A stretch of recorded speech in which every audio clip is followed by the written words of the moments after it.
তিনি প্রাক্তন মুখ্যমন্ত্রী, এখন জনপ্রতিনিধিও নন। 21শে জুলাইকে সামনে রেখে রাজ্য রাজনীতিতে প্রাসঙ্গিক হওয়ার চেষ্টা মমতা বন্দ্যোপাধ্যায়। দ্রুত জেলায় জেলায় যেতে চান, এসব অবশ্য ধর্তব্যের মধ্যেই আনছে না বিজেপি। আজ থেকে রাস্তায় নামা শুরু হলো, এরপর আমি জেলায় জেলায় বেরোবো। ক্ষমতা হারানোর পর দ্রুত দলের নিয়ন্ত্রণ হারিয়ে ফেলা, সেই আবহে একবার হকার উচ্ছেদের প্রতিবাদে পথে নামা, আর একবার বারুইপুরে নাবালিকা ধর্ষণ খুনের প্রতিবাদে মোমবাতি মিছিল। এই প্রেক্ষাপটে প্রথম কোনো বড় কর্মসূচিতে মমতা বন্দ্যোপাধ্যায় 21শে জুলাই সমাবেশ শেষে বুঝিয়ে দিলেন জেলায় জেলায় বেরোতে চান তিনি। ফের পুরোদমে পথে নামার ইঙ্গিত তৃণমূল নেত্রীর। তাৎপর্যপূর্ণভাবে মমতা বন্দ্যোপাধ্যায় ঘোষণা করলেন জেলা সফরের। সামনেই জেলা সফরে বেরোবেন মমতা বন্দ্যোপাধ্যায়। একই সঙ্গে জেলায় জেলায় কর্মীদের রাস্তায় নামার আহ্বানও করলেন তিনি। আমি আজকে বলে যাই, এরপর আমি জেলায় জেলায় বেরোবো। কত ক্ষমতা আছে আমি দেখতে চাই। আপনারা আমাকে আটকাবে, আমরা সবাই জেলায় যাবো এবার।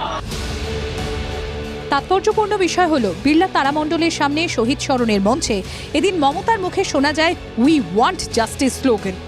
যে স্লোগান একসময় মমতার প্রশাসনকে বিড়ম্বনায় ফেলেছিল, সেই স্লোগানই কিনা তৃণমূল নেত্রীর হয়ে উঠল হাতিয়ার।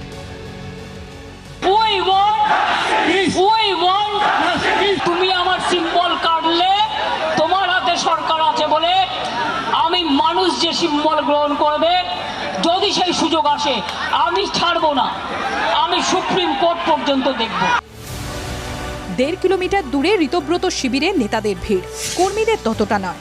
আর তারামণ্ডলের সামনে কর্মী সমর্থকদের বড় জমায়েত দেখে মমতার মুখে চলে আসে 1997-এর প্রসঙ্গ, তৃণমূলের প্রতিষ্ঠার সময়ের পর্ব। পথে নামার ইঙ্গিত মমতা বন্দ্যোপাধ্যায়। বিজেপি অবশ্য তা আমলে দিচ্ছে না। এরপর যদি একটু এদিক ওদিক করেছেন, নবান্ন অভিযান হবে, রাইটার্স অভিযান হবে, লালবাজার অভিযান হবে। নবান্নেও যেতে পারেন কথা বলে, মুখ্যমন্ত্রীর সাথে দেখা করতে তো বিরোধী দলের নেতারা যেতেই পারেন। অবভিয়াসলি মাননীয় মুখ্যমন্ত্রী পারমিশন নিয়ে তার সাথে কথা বলে যাবেন, অবশ্যই যাবেন। কেন মানা করেন? কে মানা করেন? আইনি লড়াইয়ের শেষে জোড়া ফুলের প্রতীক থাকবে কি? খোদ তৃণমূল নেত্রী যেন সন্দিহান। সেজন্য নতুন প্ল্যাটফর্মের কথা তার যেন মাথায় ঘুরছে। তেড়ে ফুড়ে আবার নামতে চান মমতা। এসব দেখে বিপক্ষ শিবিরের অনেকেরই প্রশ্ন, কাদের নিয়ে তিনি ঘুরে দাঁড়াবেন? সেই সুযোগ আদৌ পাবেন তো? সৌরভ গুহ, জ্যোতির্ময় কর্মকারের রিপোর্ট, TV9 বাংলা।